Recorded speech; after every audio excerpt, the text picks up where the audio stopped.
Okay, so Eric, despite having the white pieces, might be up against it. Often in chess, if you come up with against someone with similar styles, that tends to be a kryptonite if you're a slightly lower rated player. Okay, so a king's pawn opening meanwhile. Will we see the Spanish? Will we see the Italian game? Eric, he's quite classical in terms of his opening choices, at least with white. Usually he does employ the Spanish opening. He's just having a pause here, maybe just putting on the show. As a streamer, he loves those facial expressions. And then I'm pretty sure he'll bring out his bishop, but where? And it's the Italian game. And Levon Aronian bringing his knight out. Very interesting invitation to play knight g5, the most sharp opening. Yeah. But not. Actually, this opening choice from the black side shows that Levon is trying to avoid all the central options, what we have seen in the game of Yesipenko versus Nepomniachtchi. Here he goes to play the system with d6 and the g-pawn move. Perhaps one of the most aggressive systems in Italian, in Guicopiano kind of defenses. Mm-hmm. So already exciting. H6 move challenges white. Yeah, it's definitely not going to lead to positions that Eric can just play purely on pattern recognition, on just on autopilot. So already Eric spending a bit of time. And this is one thing actually we noticed on the tour last season when Eric played. He was in time trouble very early on in some of his games. And Aronian is going to try and hammer home that point by playing quickly. And okay, white castling, as you mentioned, the pawn in the center, pushing forward, just solidifying things before black decides whether to go on the attack immediately. And moment of truth, do you think that g-pawn with black, I was going to say, is it going to push one square or two squares? It's only got one square. G6, safety for now. White is preparing to play d4. Black wants to finish the development and then to see. G5 is leading to huge complications and kind of memory checkup with computer lines. Levon tries and wants to play some chess first. So G6 is known positions. Black would castle short and then try to play knight h5 and kind of kingside play. White leads to the central play. I expect the a-pawn move, a4, development of the knight from b1. So surprising that Eric is thinking. Perhaps this is the point having the reference to his main repertoire, where the bishop b5 has to be played. I think all the plan with rook e1 is already slight inaccuracy for white. But let's see. Nothing very special is happening. Both sides trying to develop the pieces. Eric has to remember about his light squared bishop, by the way. Knight on a5 is all the time in the position. Mm-hmm. So I'm just checking the databases, and I can just see that there's basically two plans. You know, white can just keep things flexible by developing the knight on b1 to d2, or it can actually just strike in the center immediately. He can actually play d4. And checking the database, I see, David, you've actually played this variation with the black pieces. Yeah, it's actually, this has happened, the latter option you mentioned, Ivanka, and I tend to play this position as black, either against lower rated players when I just want a position and I just want to get a game, no opening theory, or I play it in blitz, just because black's moves are quite automatic. So, okay, we do see Levon Aronian castle as black now, and I don't think we'll see any trades in the center yet. That would be a very unambitious decision by white, just maybe trading and then trading queens at some point. That would just lead to a very level position. I think we'll see Eric try to maintain the tension if he can, maybe by bringing his knight out, maybe just playing an innocent-looking pawn push, just maintaining the tension. Yeah, we'll find out a lot about Eric Hansen's mood on the next couple of moves. Whenever you're challenging top players, you would feel really, really uncomfortable to trade all the pieces in the center, like giving them the lead in the game to say, okay, I'm ready for a draw. I'm ready for a draw, and please try to beat me. Yeah, he has done that. Maybe this is the psychological choice to force Levon to play for a win with black. A5 automaticity to grab some space advantage on the queen side. Yeah, easy to play for both opponents. White is playing in the center. Black would potentially deliver the bishop via f8 to c5. Equality, right, David? Yeah, just very equal position. And here it's just about understanding who feels the position better, who puts their pieces on better squares. And yeah, let's go back to the players. I'm not I must admit, I'm not happy with Eric's decision. I think if the Fighting Chess Index could maybe understand the psychology of some of these moves, it would not be impressed. Even if this game goes on a long time, that wasn't really a fighting decision by White, or not the most fighting decision. He's not trying to punish Levon Aronian's opening. Instead, he just wants a position where it's roughly balanced and minimal risk for White. That being said, queens are off, but everything else still on the board pretty much. It started out really nice for Levon Aronian in the tournament, winning 2 games, but after that, a couple of losses now. Is he one of those players who's sort of influenced by this, the fighting format that the organizers are imposing and, taking chances? I think, judging from Levon's play in the previous season, I think, no, he's absolutely not influenced whatsoever. For him, it's just normal. He's decided to embrace this tricky, aggressive style where he's just playing quickly and putting the opponents under pressure. And here, it just happens to suit him, that it's all about fighting chess. Yeah. One thing that did surprise me, I have to say, about Levon's play was I would not have pushed my A-pawn 2 squares forward. I was more being a bit cautious, and I would have perhaps pushed it 1 square forward.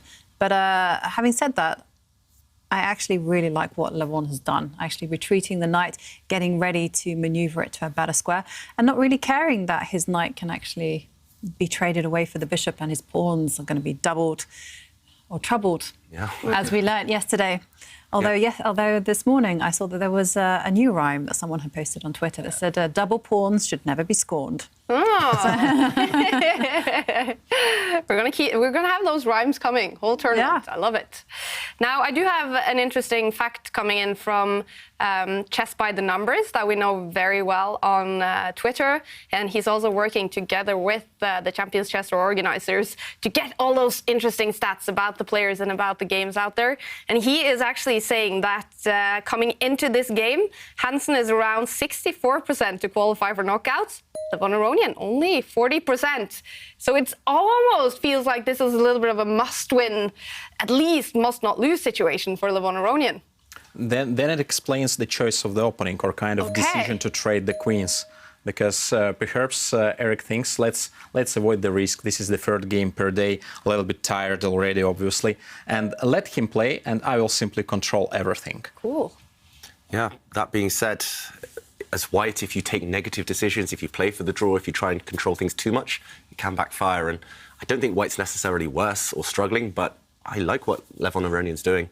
It feels like White has wasted a lot of time with the light squared bishop. Black's minor pieces in the centre of the board, especially those 3, the 2 knights, the bishop next to it, pretty much perfectly placed. And also, look at the Levon's time management. Yeah, wow. Yeah, he simply knows the positions. I believe he already started at home the delivery of the knight of the 2d6. Already? I mean, all the way into move 15. Yeah. Wow, if impressive not, stuff. in that exact position, definitely something similar he studied before. And he'll have a great feel. He'll try and put pressure on the clock psychologically. And Eric, at some point, he'll just have to start playing objectively on the position, not just worrying about the tournament standings. Yes, he's doing great so far in the tournament. But, well, yes, a draw would be great with White as well. But, yeah, he will have to play some good moves in order to get there. Yeah, but if you look at the position, A5 pawn goes to A4, F7 pawn goes to F5. What is the White's plan then? Yeah, exactly. Sit. Sit and wait and hope and pray. I think that's what Eric is asking himself as well. He's just trying to come up with a plan because it's not straightforward at all for White. Black has those pawn breaks, and actually in these types of positions, it's all about that, right? It's all about pawn breaks. Who can get the action going, and who can choose when to initiate the action. And right now, it's definitely Black. Yeah. White just has to put the pieces on the best squares and hope that when the action does finally happen, that he will be ready. It's not so easy to do that, though. No, it's really not easy to find an active plan, but I mean, the only thing that I could think of is actually pushing the A-pawn 2 squares forward, but, that's making a long-term weakness out of the pawn on B3, which is totally unsupported. But then the alternative is just putting all the pieces on the 2nd row or the 3rd row and just doing nothing. I agree with you, Anka. Pawn has to be on A4, just leave the knight on D2 forever, develop the bishop more or less active to A3, and keep the pawn structure at least like it is now. Because Otherwise, there is the rule: the side which can change, can modify the pawn structure, usually having the advantage. So because you have to, at least you have to control this pawn structure changes. Therefore, Levon has a lot of opportunities advancing on both sides, and a4 move at least stops him from that. Yeah, you stop black getting any action on this side of the board. This black pawn is fixed, and it's never going to be really possible to arrange this this pawn push, at least not in the near future. And yeah, as you mentioned, guys, this knight is now fixed on the square, protecting this pawn, which is eyed up by the bishop. But maybe it can stay there forever. And once you do get your bishop to this square, at least you have some active pieces. So yeah, the more I look at it, the more I think this is almost forced at this point, or at least strategically it's desirable. So yeah, Eric, I guess he's just wondering what happens if the pawn pushes, if black takes immediate action in the center and immediately tries to explode things open. I mean, now it gets concrete. It looks like a maneuvering battle, both sides just trying to place their pieces perfectly, but black's pieces are already great, so maybe black is ready to initiate those pawn trades to open things up, especially for this bishop on this long diagonal. And okay, he hasn't gone for that pawn push. Instead, he's brought his bishop to this square. And now is now the moment. Yevgeny, you said, okay. Well, before we could even come to a decision, the answer is yes. Yeah, and now black is the one who has the tension, can release it any time. I don't think white ever really wants to push this pawn forward, because now this bishop is boxed in. And I don't think you're ready yet to trade. Maybe you can take this knight, but in general, giving up the bishop pair is risky. And potentially the dark squared bishop going to be opened, because I believe Levon might take with a pawn and then potentially to play d5. Yeah. And somehow everything is hanging from the both sides. Perhaps I'm missing the c4, but I'm not sure that it's going to exist. Yeah. Dark squares are so weak. Yeah, dark squares are so weak. Of course, c4 is preventing d5 from the activity of black from one side, but from the opposite side, strategically, it's horrible. Yeah. And I don't like white's position. This what exactly David been hoping for. We all, not all, most of the chess players are superstitious, and we believe in chess goddess Kaisa, and we say, in case you are playing for a draw, at some point you're gonna be punished for that. He always punishes you, right? Yeah, not Especially always, but at least you always feel that you can be punished for this. It's psychological, kind of. It's self-fulfilling. Will all chess players have what, Kaisa? Is that it? Will they Kaisa, all have her, lurking on their shoulder whenever they like, Even if we don't know, we do have a conscience. Yeah. We feel honor-bound to play for the win and honor-bound to take the correct objective decisions. And no, especially with whites, if you've got negativity on your mind, something at the back of your head does say, okay, I deserve to get punished. And you make that happen because it's on your mind. The number of times I've just needed a draw with white in the final round and I play for the draw and I get punished. It happens to all of us, but it's definitely a phenomenon. And is Kaisa, is she an actual, I don't know if it's Greek or what mythology she's from, is she an actual chess god, or is it something chess players came up with? Actually, you had a question, didn't you, David? Did I? Yeah, you asked the players a question about Kaisa. No, it was when with Anish and Duda, and it was something about this is true. What was that? Great memory, Ivanka. So just before the tour finals, when Anish Giri, Magnus Carlsen and Jan-Christoph Duda, they were here in Oslo, I had a question about Kaisa. I gave them a quiz, basically, and I was asking about the origins. I think it was Italian, but even I can't remember. You don't remember the answer to your quiz. For anyone at home who knows, tweet us. Okay, but she is there. It is a god. It is a chess god. She does exist, If we believe, then she exists. Exactly. All right. Well, Levon Aronian, he's finally thinking. I guess that's good news for chess pro, Eric Hansen. Yeah, he's got plenty of time to think, Levon Aronian. And that one thing we did notice from the tour last season, he was playing instantly most of the time, but he would often pause at critical moments and then just formulate a plan, and then kind of the pattern would continue. He would then speed up again. He would just kind of change the pace of the game just to put his opponents off. And white's last move is rather non-committal, just pushing a pawn, not on the side where the action's really happening. And Levon, maybe he's just wondering, does he continue trying to open things up, or does he just take a timeout? And if he does take a timeout, how to improve the black pieces? They look pretty great, to be honest. I'm not sure exactly how. I think this is the reference to old Petrosyan's plan, to get the knight to d5. Yeah, David has to show this maneuver. Yes. Knight h4, g2, e3, d5. Yeah, so black's... I think Chess Brady find that knight on f3 is the worst piece in the position, having no potential squares, and he wanted to replace the guy to the center. At least on e3, it's more safe. Of course, the knight on d2 gonna be hanging in some potentially hanging in some lines, but he must do something with the knight from f3, especially when you have no plan and time is getting shorter and shorter. Yeah, often these types of positions with this type of pawn structure, it's all about the knight maneuvers. Black's knights look great, but maybe there's no destination for them next. And meanwhile, white's knights, they kind of get in the way of each other, and it would be nice for sure to reroute one of them. And yeah, this plan, I've seen it before in action a few times, and it's always kind of impressive when it does happen, but it does take a long, long time. And as you mentioned there, if the knight moves, then this guy no longer protected. Maybe there'll be some discovered attacks. So that is what Eric is weighing up right now, whether he can get away with it, or if he can't go for this plan yet, how to prepare it. Meanwhile, Levon Aronian pushing this pawn forward makes me think he's going to reroute his knight at some point, maybe drop his dark square bishop off, drop it back. And okay, Eric just using this king, playing this king move. He's taken a square away from a knight. That knight no longer has this square available on that journey, Evgeny. What do you think? Ooh. I'm just trying to understand what the move king g2 means. Maybe he prefers to get the knight via g1 to e2 somewhere. Let's try to play with the knight. Yeah. There is a different strategy that Eric doesn't see any kind of plan in the position. He also doesn't see how Levon can improve the position, and he waits. Yep. I think this is just a waiting move, to be honest. I think it was Kramnik who said anytime you put a pawn on g3, you have to put your king... Oh, well, if you don't have a fianchettoed bishop, you have to put your king behind it on g2. So yeah, just a very general move. And now we'll see what Levon has up his sleeve. I have a feeling it might involve dropping the bishop back at some point.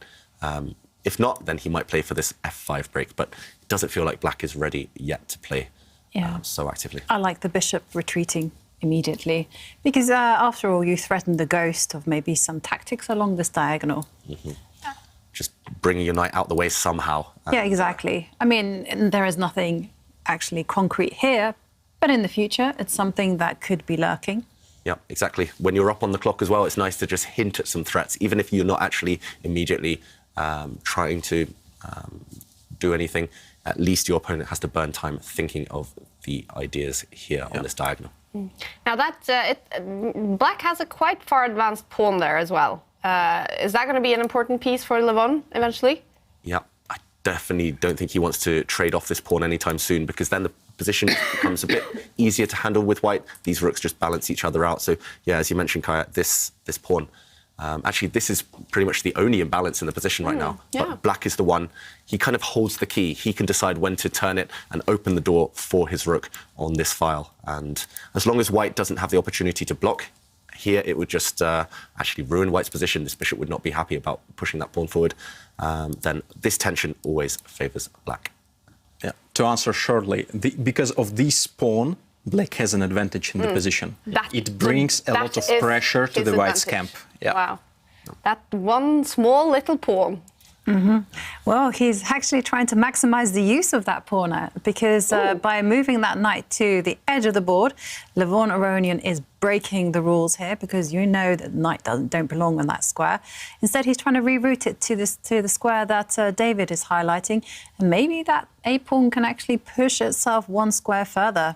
But the computer does not like that move. Yeah. It's kind of going backwards. And now, I think after this exchange, okay, black is actually taken with the pawn. If he had taken with the rook, white for sure would have brought his bishop out. You don't want to give your opponent the bishop pair, so now after parting with one bishop, white wants to trade off one set of bishops, but Levon Aronian has gone for something similar to what Evgeny mentioned earlier, just changing the pawn structure, creating a small imbalance, which increases potential winning chances, and yeah, he wants to really explode open the pawn structure for his bishops later in the game. So really interesting moment here. The computer really likes white's position suddenly. I'm struggling to understand why, to be honest. It does look quite pleasant for black, especially if he can organize a pawn break in the center later. Yeah, but at the moment I see that the bishop on g7 is out of play. Knight on a7 is a little bit too far from everything happening on board. light squares is under white's control. There is the potential outpost on b5. There is a lot of pressure on b6 pawn. So there is a lot of sense in what Eric has done. And also there is bishop c4 opportunity, which David mentioned, simply to get rid of the light squared bishops. And guys, just while we're on the topic, these doubled pawns, are they troubled pawns or are they a strength? Troubled. They're troubled. I was incredibly shocked when I saw Eric take that, because it might be viable to take that pawn now, but in the long term, if he doesn't hold on, then I think his position is in tatters. Yeah, and he's trying to hold on. He brings his bishop to this square where it kind of it's anchored by a pawn, but it also protects its own pawn. And yeah, it's all about the light squares right now. Can white hold on to them? And wow, slow move by Levon Aronian. And maybe Eric simply wants to freeze the position by playing c4. Kind of, bishop on b5 is a big pawn since then, but there is no single break afterwards. Yeah, locking down the position. Yeah, and there are a lot of maneuvers possible, delivering knight to e3, attacking the d pawn. So sorry to say, pawns look ridiculous. Just all of them, even the bishop on b5 is the big one. But a lot of sense behind, because it freezes the position. And actually, I feel white is better, no? Yeah, it does look that way. The opponent has more bishops after all, and blocked positions do not favour bishops. Bishops do not like those blocked positions. So I think I would be tempted as well, very, very tempted to push this pawn forward and just freeze everything, lock it down. So, and that is a good situation for white, even if it looks a little strange with the pawns in that sort of formation. It looks bizarre, but it does favour the knights long term, because it is so blocked. It looks like white is playing checkers on the light squares and black is playing on the dark squares. So. And there we go. It has happened. Yeah. It's very, it looks like, it's very square, very sharp edges on this chessboard right now. Yeah. I don't even know how to describe this pawn structure. It's quite a rare one. And I'm slightly surprised that Levon has rushed into this. I mean, yes, he's still got a lot of time on his clock, but in terms of the position as well, he was the one who kind of forced this to happen. He was the one who gave up a pawn, not necessarily forced as well. And that pawn that we said was the pride and joy of black's position, it has been captured, it has disappeared. But, I mean, the thing is, though, if black does manage to get rid of the light squared bishop, those pawns will be back to being terribly weak. So for me, it would be all about, if I were playing with the black pieces, just manoeuvring the knight to a better square, because that knight is not doing a thing. So I'm thinking if it can primarily go to the a7 square, maybe to c6, and maybe jump into the centre. Yeah, but you have to count on the white side as well. Yes. They also delivering e3 and d5, and just now Levon put the rook under some threats from d5 square. Aren't you a spoil sport? This is the problem with chess. There are two people playing the game. We all see our own pretty patterns, but we forget our opponents. What was the 7 deadly sin? That was egoism. Where you just focus purely on your own plans, you forget the opponent, or you overestimate your opponent, your position, and forget the opponent's defensive resources. So, yeah, Jonathan Rowson's 7 Deadly Sins. Yeah. I recommend checking it out. It will definitely make you aware of some of the mistakes. Definitely. On sale right now. And I think that is maybe the biggest sin, the one I make the most often, the egoism. You know, you just see this perfect plan for yourself, and there's no room in my head for the other player's plan. It's human nature, Kaya. You're not alone. Even many top grandmasters, they focus just on themselves. But I think once you master that, once you start looking at your opponent's plans first and stop them before they even arrive, then I think that's the key to making a big leap. How does that work in practice? When you guys play your chess games, do you look at your own plan and always also, sort of before you make your move, what is his plan? We try to predict, first of all, the opponent's ideas. Yeah. Is that the first thing you do? Yeah. This is the rule. What does he want? As my first coach said, try to sniff around. How does it smell? What is there? And a stuffy chess tournament hall, often sniffing around too much is not a good idea. But.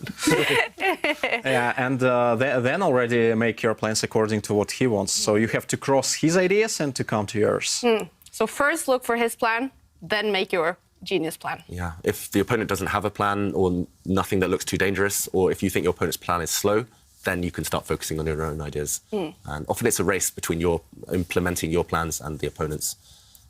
the opponent's ideas. So, okay, meanwhile, a couple of moves, Levon Aronian pushing a pawn forward, and that has invited Eric to bring his knight into the black half, hinting that he might trade off his knight for the black light-squared bishop. And, okay, that light-squared bishop has just stepped back. It's retreated.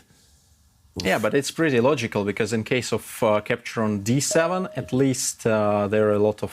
the white pawn's one white pawn's going to be weak, but nobody would take that bishop. So Eric offers to trade on b5 and to improve the pawn structure. Yeah, I mean, I made a sound a few moments ago, and that's just because white's knight is about to enter the most beautiful square on the board, the d5 square. It's an outpost, and black had to prevent this. Black had to bring his knight to potentially trade itself off for white's knight if it does enter. So yeah, it's still all about the light squares right now, all about those white pawns that we highlighted a moment ago. They look weak, but they control so many squares. And all right, but if you take into account the clocks and the board, what would you choose, David, white or black? on the board, I would choose white every time. I'd be slightly nervous having so much less time. Yeah. I mean, that's my normal default setting, having less time than the opponent. But still, it does mean that if you lose control for 1 second here, white has complete control. But if you lose control, then the black bishops might come to life. All your pawns might start dropping off. And anything can still happen in this game. For sure. Wow. Interesting. Eric Hansen, he's having a fantastic tournament, 11 points so far.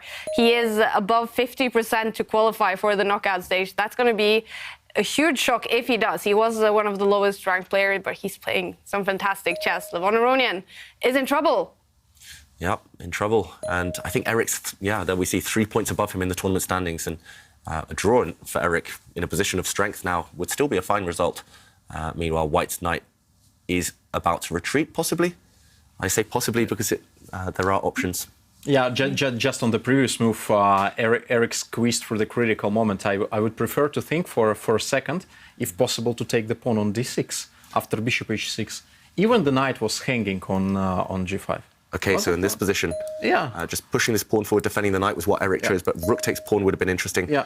There are ideas such as bishop check, maybe, though. Aha, then I'm blundering, because my idea was the opposite pin, in case black grabs the knight on g5, to double on d file, and to get some more pawn. But there is about the check, and I always remember Vasily Smyslov, who said, all my life long I'm scared of the forks, pins, and checks. Yes. Yeah, and they're very relevant in this type of position. So let's catch up with the game. So white did defend the knight.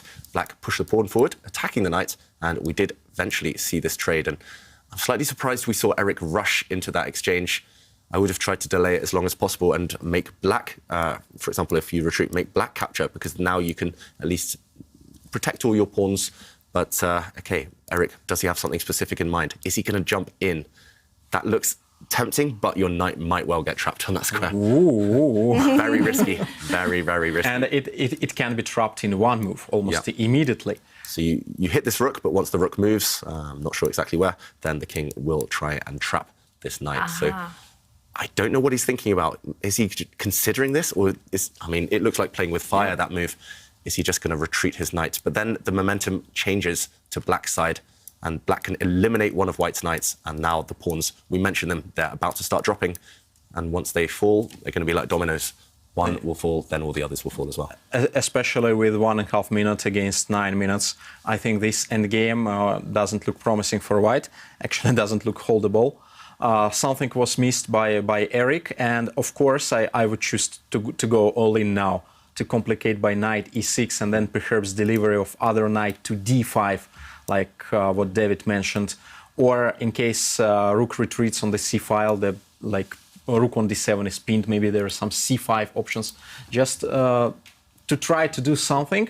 Otherwise, if you stay with 1 minute to hold the position objectively, like position of the pawn down, losing the pawn on c4, a4, it would be kind of tough. Yeah. But there's an interesting approach there, because if you do retreat the knight as he's done, and you don't have so much time, you're able to make a lot of moves.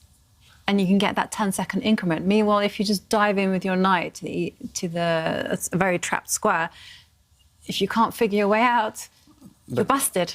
Basically, doesn't matter for how many moves you're gonna lose the game. That's where chess players differ, right? It's philosophy to chess. It's like, do you go for the maximum but fall on your sword? Do you take those risks? Or do you just go passive and probably lose eventually anyway and just suffer for ages with a small chance of drawing? But yeah, I mean, this position, I'm less pessimistic maybe than Yevgeny, but it's horrible for white, right? You're on the defensive and your pawns are about to fall. But still all depends on the one trick. So in case he's doubling the rook on d file, rook d3, then d5 could happen. So and the fork on e4. Yeah. That's the point. So right now, white's going on the counterattack against some of black's pawns. Eric shaking his head. Look at it. Yeah, he knows that the advantage has gone away, and now he's forced to the defensive, and he's under a minute on the clock. Really, really tough task ahead of him. And yeah, this is why players like Levon Aronian, they're at the top of world chess for so long, because yes, they can be suffering sometimes, they can have bad positions, but they find their way out of it quite often, and it's hard to keep control for less experienced players. Do you think Levon will just simply retreat his knight, park his knight on the 8th row, defend both the pawns, and then start utilising the rooks? Yeah, black's rooks are going to be the ones doing the damage, so that looks very sensible. I think Levon would grab the central pawn on e4, not scaring of a pawns, and in case of rook b6, just place the knight on f5, pretty strong. That's nice simply as well. controlling all the center and to get the rook behind the a pass pawn.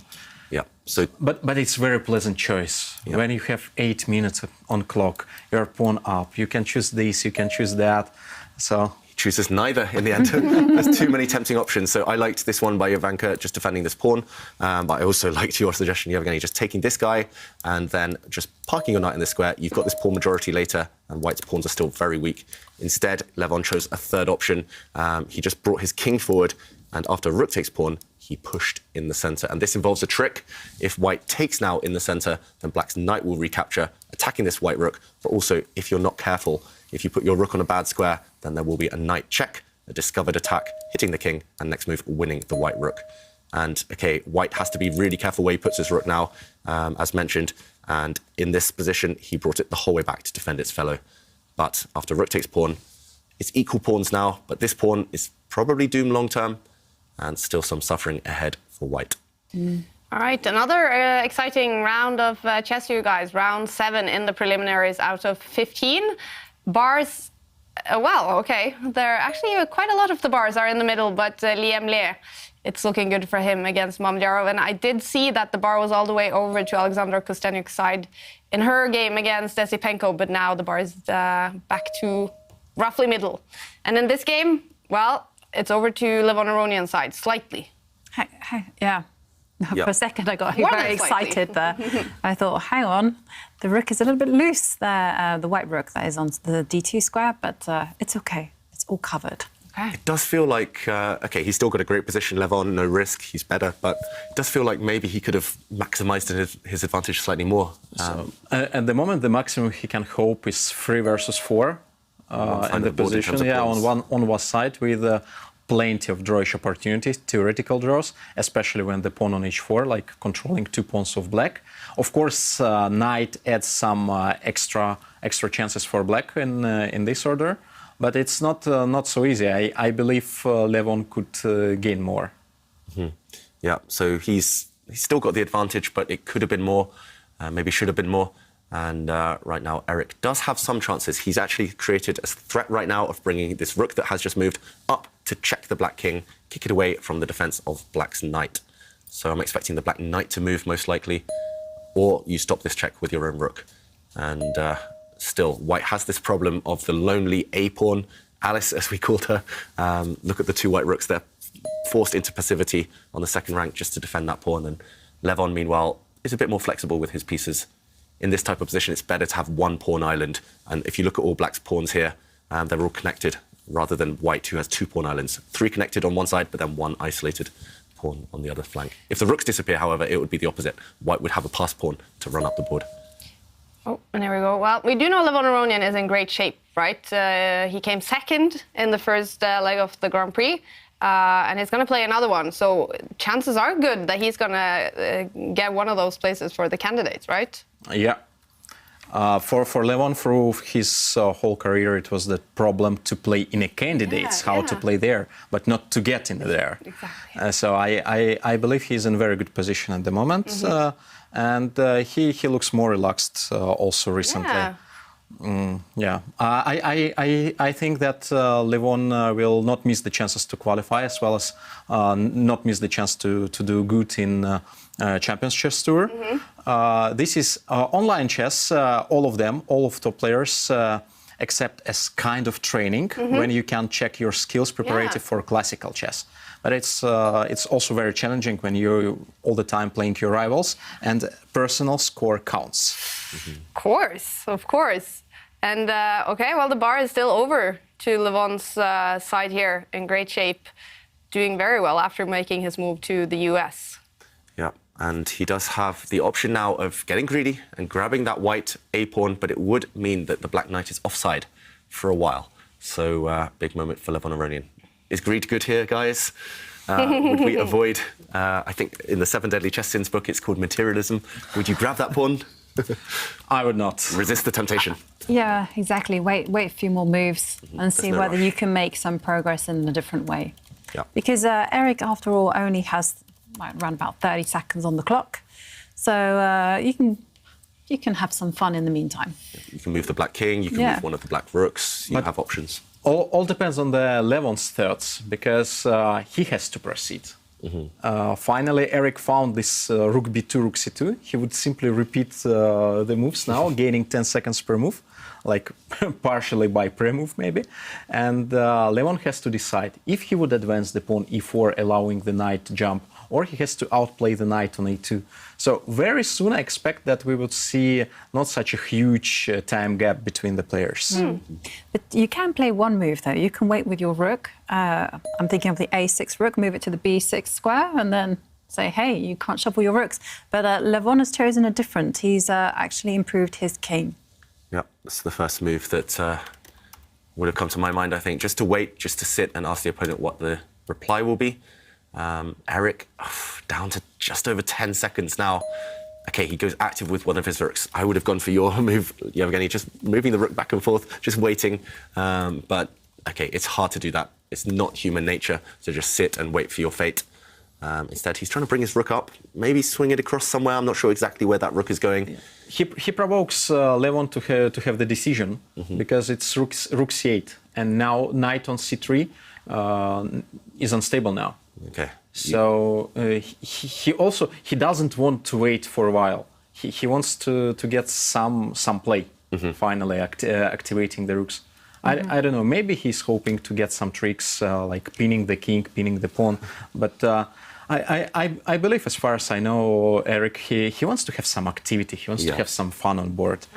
It's not fun to stay with 2 rooks on the second rank, just to wait and pray. It's the heart of a streamer, right? You know you've got an audience, so you know you need to do something to entertain them. But at the same time, the rooks are not connected together. They're not working together, and I'm just afraid that maybe if the black knight centralizes itself, then suddenly rook takes pawn is coming, and it's not going to be easy. Yeah, it's not going to be easy. And meanwhile, okay, Levon Aronian plays a slightly strange move. Protecting from rook c8. Yeah, stopping the plan you mentioned. But then he's walked into a self-pin in a way. So maybe if the white rook comes back where it came from, Levon will just choose a different square for his rook. He's not planning to... okay, wow, to this square. And this one is risky. It does try to invite black's central pawn to push forward with a double attack, hitting white's knight, hitting white's rook, but that would be met by a knight check. So it's not a blunder. First instinct was, oh God, that's really risky to play it with a few seconds left on the clock. But Eric does have it worked out, for now at least. But black is overpinned at the moment, right? Yeah, he's overpinned, but he's played a flashy move there, Levon Aronian. He's broken the pin. But look at all the rooks. They're all staring at each other right now. All 4 rooks are looking at each other. The problem is you only have one move as white. You can only capture one of the black rooks, and then the other black rook will capture one of yours. So. And who is this good for, the rook trades? I think it's good for Levon. Yeah, he's won a pawn in the process. So black is finally a pawn up. It's that 4 versus 3 advantage that you referenced earlier, Yevgeny, and it's not going to be easy to convert this. Black doesn't have a passed pawn yet, and in order to create a passed pawn, you might have to make some exchanges. which would guide the game towards a draw. That being said, black is the one having all the fun. Now all depends on the white's knight. If the guy will be finally placed normally, let's say on e3, then there is the hope. If not, black knights come and there is no hope, basically. Yeah, so white needs to activate the knight at all costs. It doesn't look great right now, but it was about to try and find a better square. And, okay, Levon Aronian, we actually mentioned this yesterday on the show. He played a great game at the Grand Prix against Vincent Keimer where he met every attack with a counter-attack, and he's just done the same. His rook was attacked from the white knight. He ignored it. He brought his knight to attack the white rook. And we do see the rooks leave the board in a rather convoluted way. But now, yeah, what do you think objectively, guys? Should this be a draw with best play? There's not that many pawns remaining. Knight endgames are so hard, right? I think maybe it's a win, especially with this time control. With this time control, But it's not objective evaluation. When you make a reference to time control. Because I think black is going to win this game, but if white had an hour on the clock, could he save it? Possibly. I'm not sure. Because it's going to be some really kind of difficult, convoluted reason because white's kingside pawns are unsupported. Okay, so we do see black centralize his knight, and black's king is trying to creep in from the side. Also, white's knight, where is it going now? He's going to have to go off on an adventure to the side of the board. There was no other option. It was going to go pawn hunting, right? Onto the 8th row. Yeah, but now the knight might be cut, right? By knight e6. So king and knight might try to be coordinated. But then there are some tricks like knight b8, knight c6.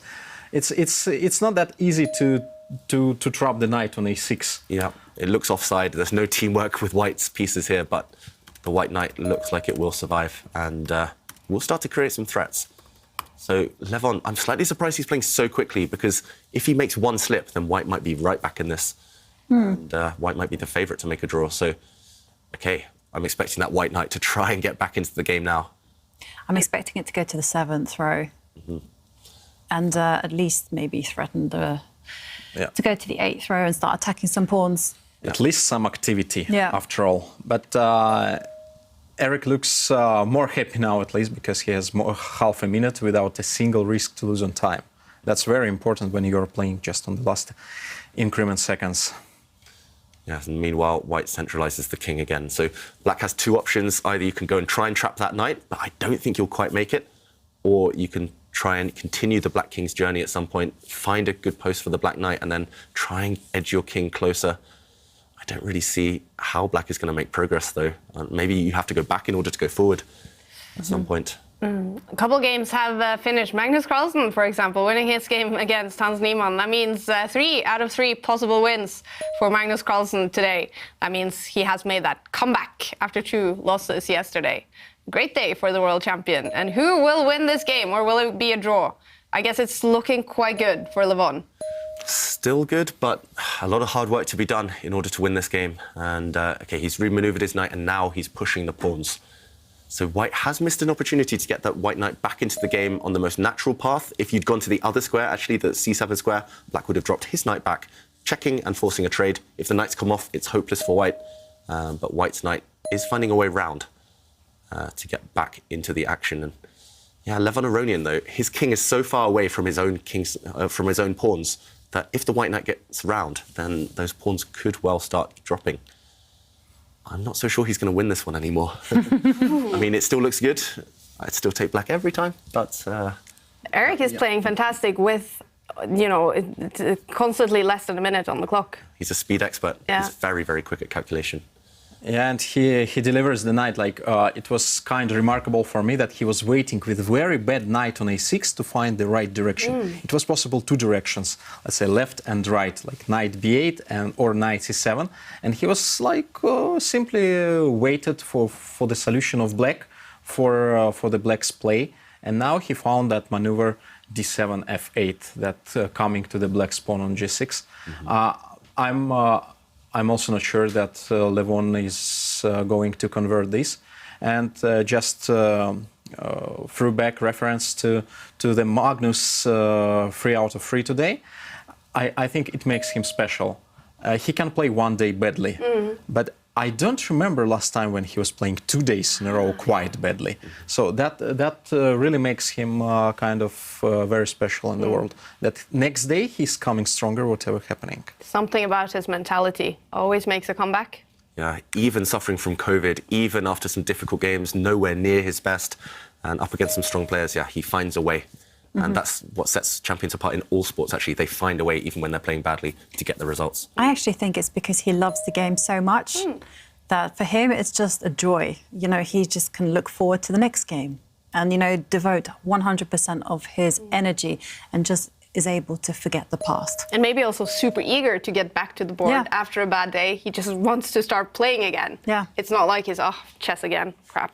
Yeah, exactly.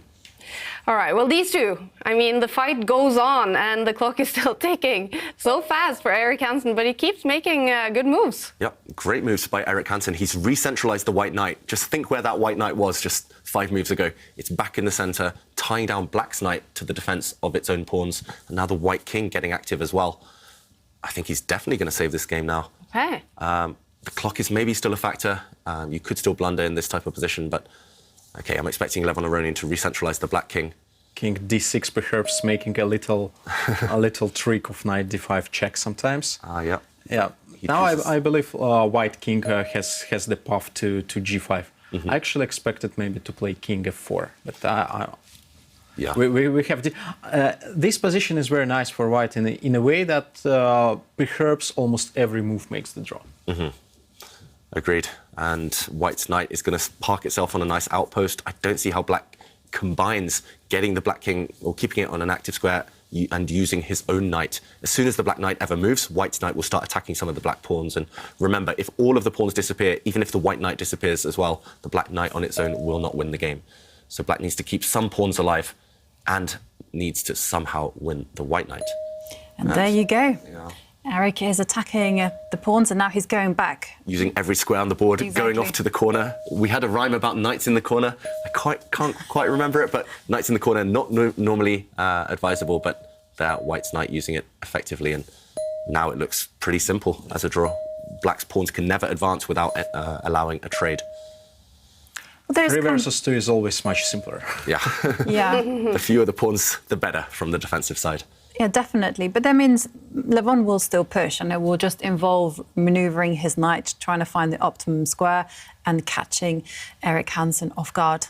Yeah, but I think Erik's got his knight on a great circuit. He's just going to leave his knight close enough to the black pawns to cause some disturbance. And here, white can wait with the king. White can bring his knight back where it came from. There it goes. It's getting ready to go back and attack the black pawns. Black's pawns are just fixed on bad squares, unfortunately. And Levon Aronian shaking his head there. He knows that this game is not winning anymore objectively. And for the tournament situation as well, for Levon, that is not good news. Yeah, a great point, actually. He's going to be stuck on 9 points, Levon, after 7 rounds. He will be outside top 8 for now. He's going to have to get some wins in to be able to qualify. Yeah, and Kaisa punishment postponed. Yeah. Assuming white makes the draw, yeah, he wasn't punished for playing so passively earlier. And yeah, it's not just that, but Levon Aronian, maybe he knows that Erik's going to be a direct competitor for to qualify for the top 8 spots now. Yeah. Just judging by how well Erik is playing, and you always want to beat your direct competitors. But meanwhile, no progress being made. Both sides are just going to dance around with their knights. Black can't create a passed pawn, and this should still be a draw. How long will Levon Aronian try? Do you think he'll press for another 30, 40 moves? Yes. Yeah. Really? And then on move 49, he will make a pawn move. Yeah, so remember, the rule is 50 moves without a pawn move or without a capture is a draw. But, yeah, I would be inclined to just save my energy right now. I love my long games in general, but there's still a couple of important games left. But is there one important game left today? Is his only hope that Erik somehow blunders if he's going to be able to win this game? Yeah. Yeah. He's got to hope that Erik blunders one of his pawns or that he allows a knight trade in an unfavourable fashion. I'm wondering how the position is if the knights disappear, actually. Exactly, and depends on the king's opposition, so it also might end as a draw. Okay. Because black's pawns are just not positioned in a way that they can break through and create a passed pawn. So even if the knights disappear, it might be a draw. but Levon wants the knights off. That would be his one hope. He wants the knights off, and he wants his king on the right square. That is the key. And that must be very hard to calculate. What is the right square for that king? Yeah, especially with not much time left. But look at Eric's clock, meanwhile. He had seconds left. Earlier, he made a move, I think, with 2 or 3 seconds left. Now he's got 2.5 minutes. That just shows how easy his position is to play now. He's found the perfect defensive formation. And he can just kind of almost pre-move. Not quite pre-move, but play instantly and gain 10 seconds every time. I keep, I think back to World Championship match, Game 6, Magnus Carlsen, Jan Nepomniachtchi. It ended up being an extremely long game that seemed kind of drawish, but somehow Magnus pushed and pushed and pushed and pushed, and he won the game. Is it anything like that, this game? It was more complicated then. More opportunities. Here you can play simply technically by hand, as we usually say. Not by brain, just by hand. Follow your instincts. There, of course, it was more complicated because Jan had to take the concrete solutions against the concrete threats. Yeah, and in that game, there were still queens on the board. There were still passed pawns running forward. There was a bit material imbalance here. Yes, black has an extra pawn, but everything else is equal, essentially. So there's not enough dynamism left to really create threats. One of the things that I kind of always look at when I'm judging these endings is I'm always looking at, can a side create a passed pawn? And if you look here, it's not really possible. It's very, very difficult to create a passed pawn. And if you are going to create a passed pawn, it involves trades. And then the more trades there is, the more possibility there is that simply the knight can even trade itself for a pawn. The black's problem that there is the weakness on g6, and one of the pieces must always guard g6 square. Either knight, either king. And you can't coordinate both of them together in the center or somehow, because one is taking the defensive need. So I don't know what to say more.